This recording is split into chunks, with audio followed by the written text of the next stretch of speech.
السلام عليكم. معكم ادم. اليوم غنقدم لكم كسكسو على الطريقه المغربيه، كنتمنى يعجبكم. عندنا السميده، انا كتعجبني هاد السميده اللي هي رقيقه. السميده جاهزه. عندي كيلو ديال اللحم ديال الغنمي، نتوما يمكن لكم ديروا اي لحم بقري او الدجاج. عندي هنايا خيزو الجزر مقطع، عندي القرعه او الكوسه، عندي اللفت الابيض، وعندي الفلفل الحار كيبقى اختياري الفلفل الحار، عندي القزبر والمعدنوس، عندي القرعه الحمراء، عندي مطشه مقطعه على شكل الاطراف، عندي كاس ديال الزيت باش غنصب اللحم، عندي البصل ومعلقه ديال السمن.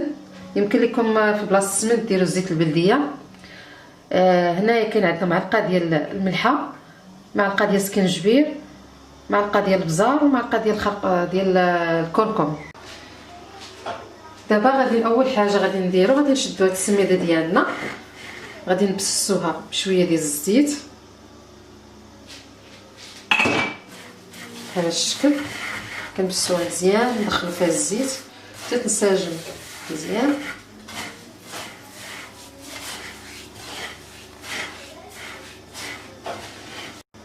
بعد ما بسسنا السميده ديالنا بالزيت، خلطناها مزيان بهذا الشكل. انا تقريبا هنا عندي كيلو وربع ديال السميده. كنديروا ليها الماء.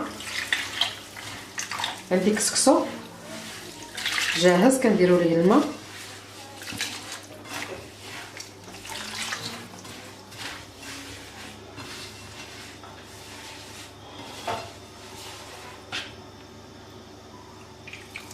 كنخليوه حتى كيشرب. انا دابا كنبدا نصب، كندير اللحم هو الاول، كندير فيه الزيت،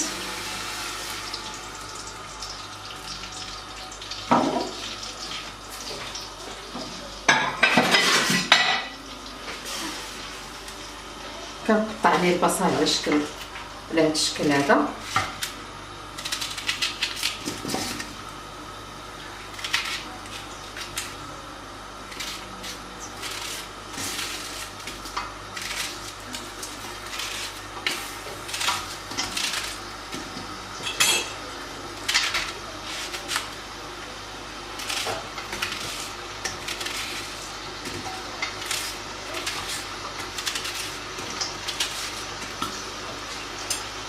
كنضيف السمن ديالي،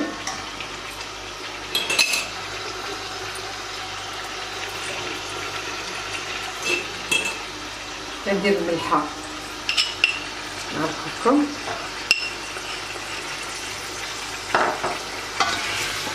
وكنخليه يتقلى شويه.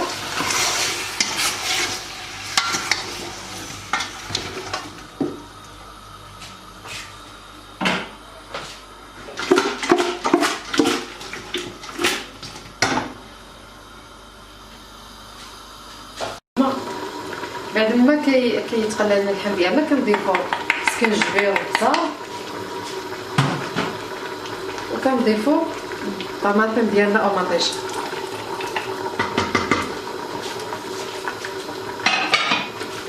كنخليوه حتى كيتقلى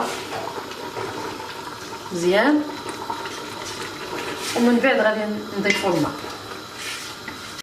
بعد ما كيتقلى لينا اللحم ديالنا مزيان، كنضيفوا ليه الماء. انا نسيت ما قلتش لكم الماء في الاول، تقريبا واحد لتر حتى لتر وربع ديال الماء.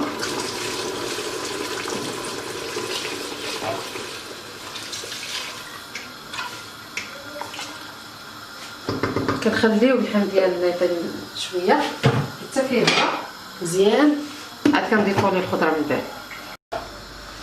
دابا ملي غلا اللحم مزيان بدا كيطيب، غادي نضيفوا ليه القزبر والمعدنوس. ضفت القزبر والمعدنوس. دابا غادي ندير خيزو الجزر، غادي نضيف اللفت ابيض بهذه الطريقه هذه. انا نخليه صاين لانه كيطيب فيه ساعه. والقرعه الخضراء والقرعه الحمراء والفلفله الحاره نخليوها حتى من بعد، حتى التفويره الثاني والفول انا نسيت ما قلتوش لكم من قبل، الفول حتى هو كنضيفو له. كسكسو بعد ما نشف من الماء وصار بهذا الشكل هذا كنحلوه مزيان بيدينا بطريقه هذه. ملي كنحلوه مزيان كنديروه في كسكاس باش يفور، باش طلع فيه بخار.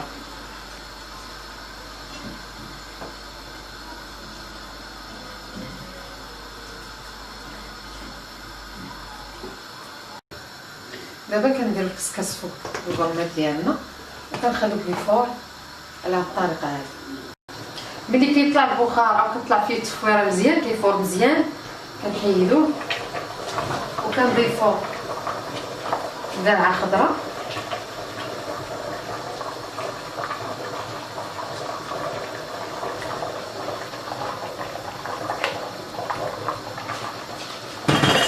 كنضيف الباب الاحمر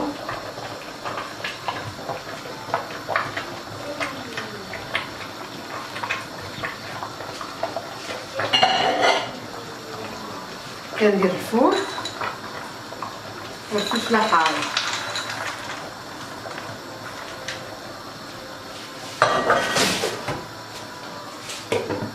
بالنسبه للكسكسو حنا غادي نصبو الاناء ديالنا بحال هكا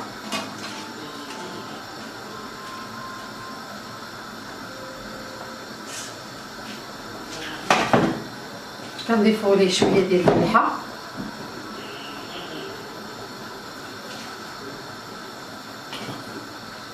وكنبداو نضيفو ليه كنسقيوه بالماء.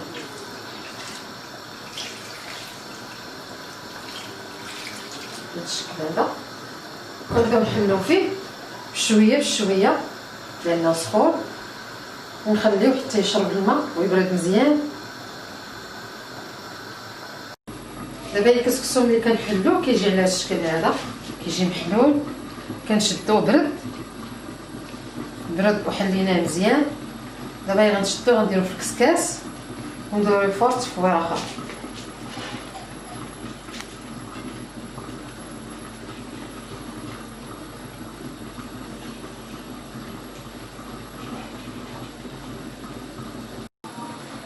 دابا غادي نديرو الكسكاس ديالنا اللي درنا فيه الكسكسو غنديروه للفور، نخليوه الفور على خاطرو من بعد غنطلقو. بعد ما كيفور الكسكسو ديالنا كيطلع فيه البخار كنبدا كنحيدوه وكنبداو نحطو فيه طبق تقديم اللي غادي نقدموه في الاكل ديالنا.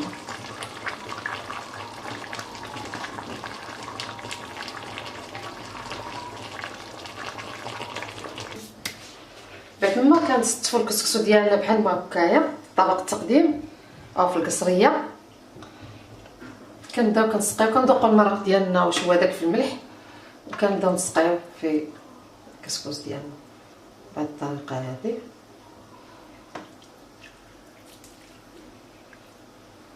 حتى كنسقيوه مزيان عاد كنستفوا فيه اللحم ديالنا والخضار.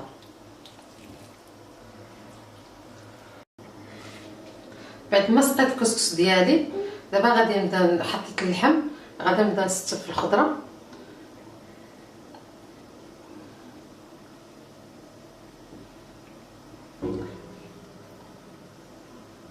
هذا هو الكسكسو ديالنا ملي كيوجد كنحطوه بهذه الطريقه هذه وكنستفوا عليه الخضر كيجي بهذا الشكل هذا رائع.